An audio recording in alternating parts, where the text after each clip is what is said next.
Naaresto ang 2 drug suspect at nakumpiska ang tinatayang mahigit 100 at 50,000 pisong halaga ng shabu sa magkahiwalay na operasyon sa Lanao del Norte. Kinilala ang mga suspect na si alias Jongjong, 46 anyos, at Emily na 42, habang si Penot na 46 anyos ay patuloy na pinaghahanap matapos hindi abutan ng isilbi ang search warrant sa kanyang tahanan.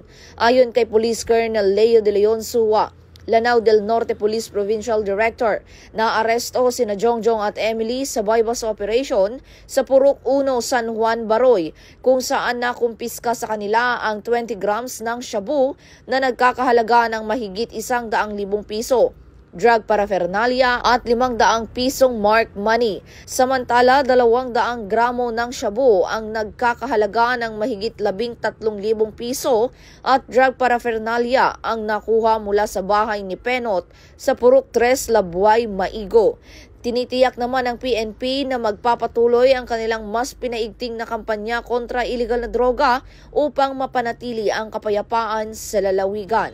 Ito ang bagong PNP para sa bagong Pilipinas, serbisyong mabilis, tapat at nararamdaman.